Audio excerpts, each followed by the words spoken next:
This is the Tsunami Photo Museum located in Hikkaduwa. Kamini, who runs this museum, was a survivor of the tsunami 10 years ago. She could never forget the day the giant waves destroyed her house. We saw very slowly first water come into the land, and we saw, but I remember our area old people shout, that is not normal thing. They said, we never saw like that, and really they said something wrong happening. Then we all village people started to run into the land. After we ran nearly 20-30 minutes later, we heard second big water hit and this area totally destroyed. Fortunately, Kamini and her family members survived the tsunami. Kamini brought us to another room where she showed us the remnants of the world's worst train disaster. The Colombo-Matra Express was travelling from Colombo to Gal, and when it passed through the west coast village of Perlaya, it was hit by the tsunami. It's world famous this incident at that time, train accident. It happened in our village. Nearly 1,500 people died in the train. Yeah, this area more people thought with first water train is the safety place. They didn't run with kids. Many people get into the train for the protect. After second water hit.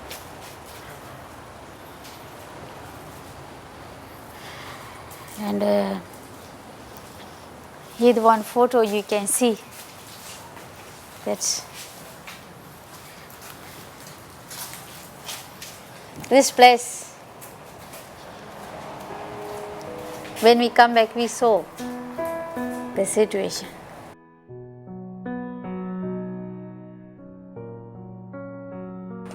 Where I'm standing right now is the new coastal railway track. This connects Colombo to Matra. This train makes about 40 trips every day and has a total capacity of 1,500 passengers. On my right is the Gautama Buddha statue. It was a gift from Japan to Sri Lanka. It is to mark the memorial of the 40,000 lives that were lost in tsunami. The giant Buddha statue gazes out into the horizon of Perlaya. This area around the statue serves as a symbol of friendship between the two countries. Mr. Ravi is a local tour guide who has been giving countless number of tours for the past 22 years. He never fails to stop by this statue to explain its importance and offer his prayers. 23 Japanese died. When the 23 Japanese died, the Japanese government helped to build a Bahamian Buddha statue. It's called Abhaya Mudra. It's blessing. Whenever we stop, we get a blessing. And we think we'll never get a tsunami back over here. Even the people of this area, they come and offer the flowers and they say not to get a tsunami again on this area. That's why this main thing of the Buddha statue. You can see a Buddha statue is over here and this built for the tsunami. And when you come to this side, you can see a tsunami affected house. You can see how the walls broken and everything. And these the houses, and this person have got a house inside the village.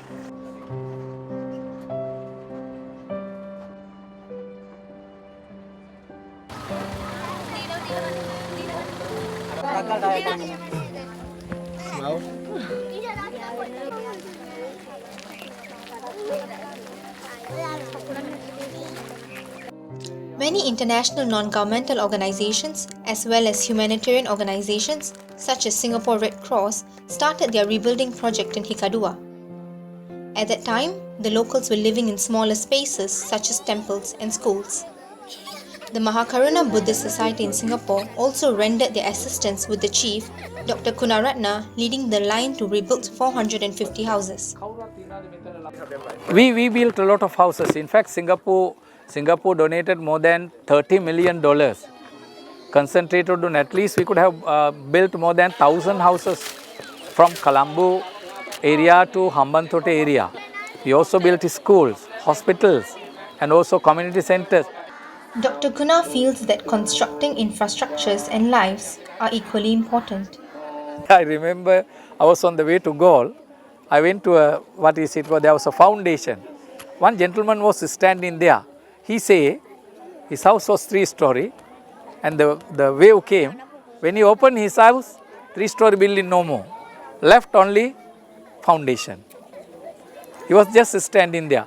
So they were crying because whole life they work and bought lands and save, and this was what happened.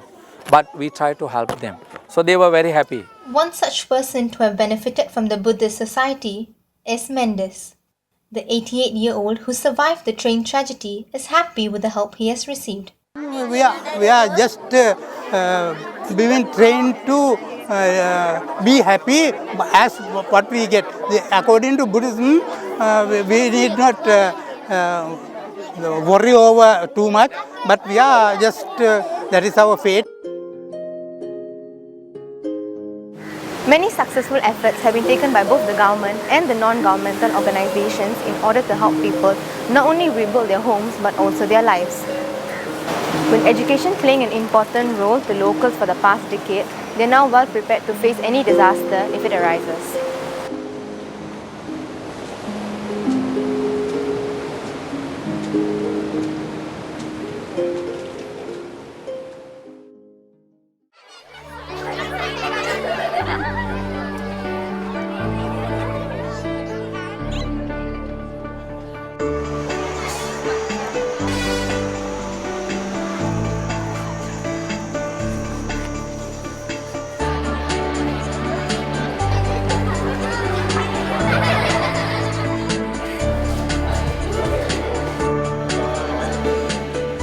Apart from the Mahakaruna Buddhist Society, other humanitarian organizations have also been pivotal in rebuilding efforts across the island.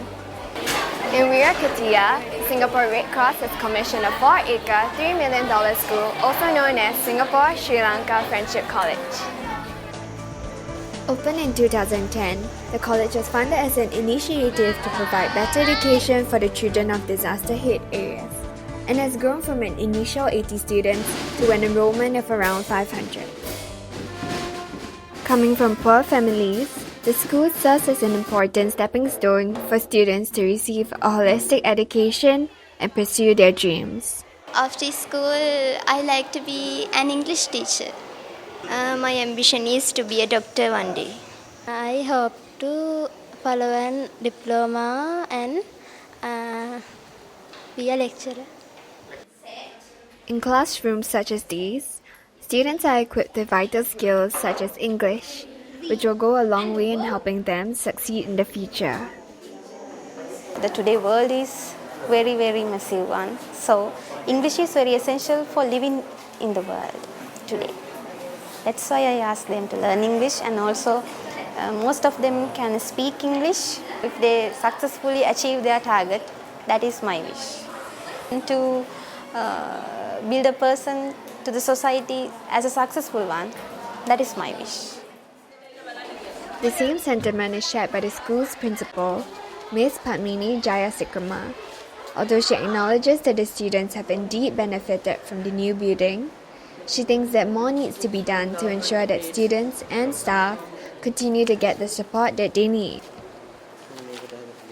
Last vacation I went to Singapore. I met the Sinhala Sangame president, and I told him to give another aids for our school. Then we can give good education for our students. The library was one of the places which remained understocked. Despite the fairly large area, the room was empty except for a single cupboard and some chairs at the sides. I have enough space to develop the library, but there is no enough physical resources, and I want library assistance also. I need some more cupboards, chairs, and reading tables.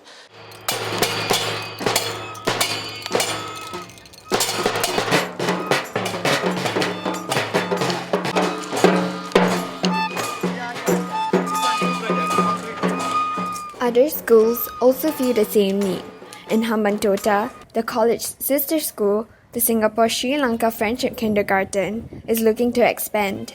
With an enrollment that peaks at around 80 children, the school's principal, K. Kasapatero, has plans to build a dining hall as well as an additional level by next year. People now inform Bante, can daycare center start? I say now no, in the complete in the building. Last time also Singapore Red Cross is Toy Story, the kindergarten and playground only. I last year informed Singapore Red Cross, can second floor complete, can daycare center start? Yeah. Difficult only maintain because Singapore Red Cross only building and the support. Because maintain every day in the electricity, water bill, children sometime in the food, teacher's salary, the security, only maintain difficult. But despite its importance in aiding those immediately affected, physical infrastructure is but a small part in the long and arduous process of rebuilding that takes place after a disaster. Irvin Tan, a professional photographer and longtime volunteer for the Red Cross, believes that apart from physical aid, emotional support is also essential in helping to restore a sense of normalcy and recovery into the lives of the victims. Well, essentially, funding is only one aspect of it. So like I said, depending on what angle you're looking at. For example, for us, when Singaporeans donate to the Tribal Waste Fund, they expect that all these monies are going to be used for certain programs and that will eventually better the lives, of the ones who are affected by the tsunami. However, down the line, after a decade or so, it's not easy to remember loved ones or family members or friends that you have lost because these people are all part of your life. Irvin, who is in the midst of planning a photo exhibition in Singapore, wishes to highlight the more qualitative aspects of volunteering that are sometimes overlooked by those who are keen to help. I'd like to show to the first world that money isn't everything. That even though you may feel that by donating this dollar or contributing $1 million, that people are going to be better off. Maybe in some way they are, but down the line, I think emotionally there has to be a bit more that's done. People need to think about, I guess, how to improve their sensitivity towards such issues. It'll be good for them to see the reality of the situation, such that they can think about whether more can be done on their part, or on the NGO's part, or in our society in general, and how selfless we want to be towards each other. In time and with the proper care, many of the wounds from the past have begun to heal. New lives and societies have taken root and are blossoming. Where there was once despair, now lies hope. But one thing is for sure, that none of this would have been possible without kindness, hard work, and above all, resilience.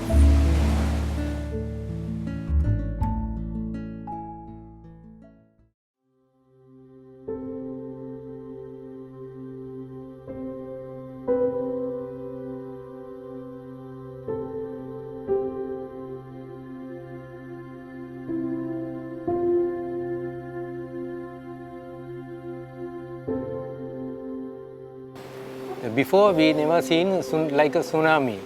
We never heard about this word also. Then we'll go to the town and see lot of water came here and very big disaster. Then all inside the fort, tourists came here, our restaurant, because of 2-story, then it's a higher place here. This Dutch fort saved around 150 people on that fateful Boxing Day, and Mr. Sarath Ubaseri believes that more could have been saved if people had learnt about the tsunami and its proper preventive measures. Emergency exercises here. They before informed 2-3 days before, and that time we make the alarm and how to save the people, and then people run away and get the safe places. Located at the southwest coast of Sri Lanka, the Galle Dutch Fort was one area that managed to avoid the tsunami. The Galle Fort was first built by the Portuguese in 1588 and then fortified by the Dutch during the 17th century. The strong walls, which were built to withstand cannon fire, acted as a wave breaker, saving many lives and a large part of the fort from the destruction the tsunami brought.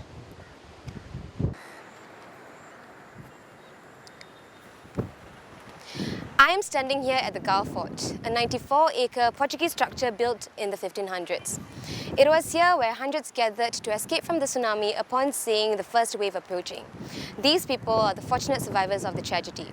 Just like how the fort had protected the locals from the tsunami, Sri Lankans have not only learnt the importance of resilience, but also the need to equip themselves better against disaster.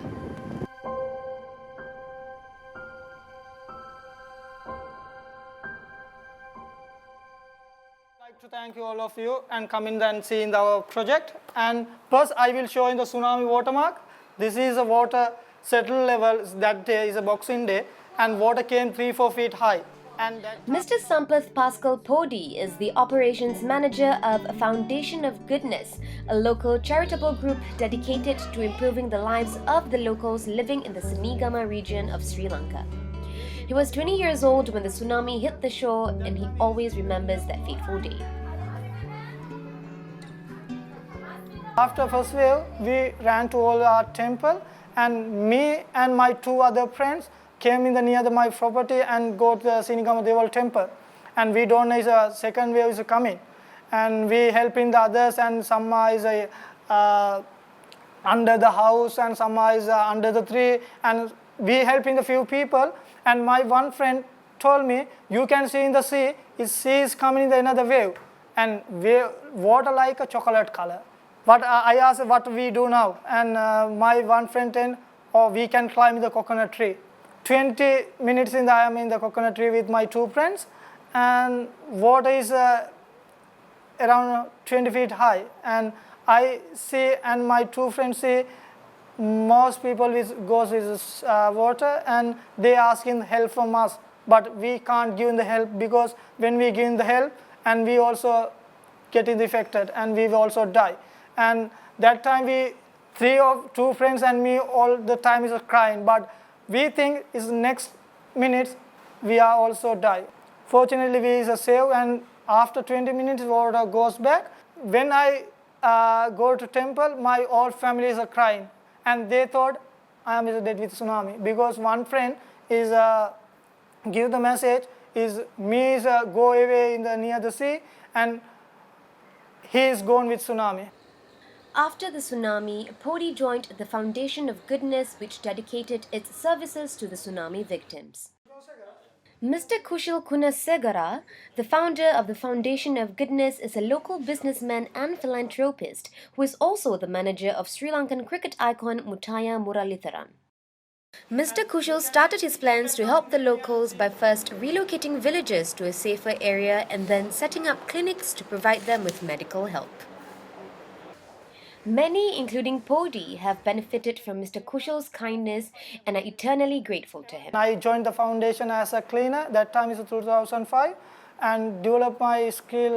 That time I never work any computer. I never touch any computer and never speak an English word. That time, plus my promotion during the Children Goodness Club coordinator. After getting the clerk and after accountant, after assistant financial controller, deputy coordinating secretary, now I am working here as a manager operations of our community. I think it's my life turning point is a tsunami. It is bad thing, but we convert it into good things. We have 100 stories like me, and all convert their life into good things.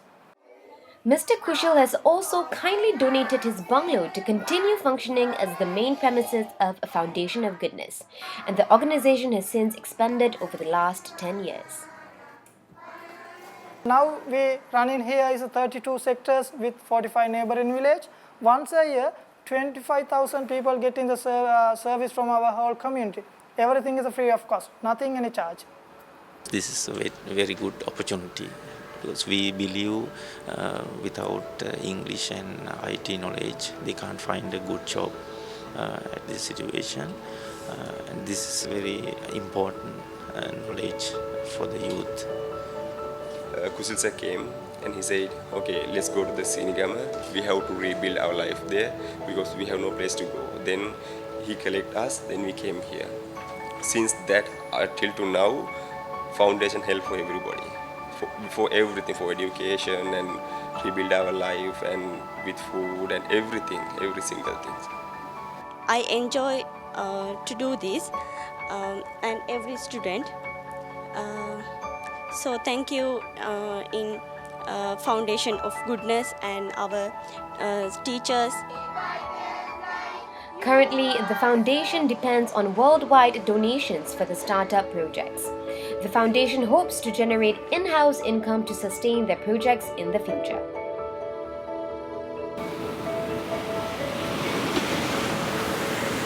Years after the tsunami, Sri Lanka has grown into a prospering island nation. Yet, the scars of that December day are still fresh in the hearts and minds of its people. Despite losing their loved ones and homes to the tsunami, Sri Lankans will remain resilient and confident of being able to thrive in adversity, be it now or in the future.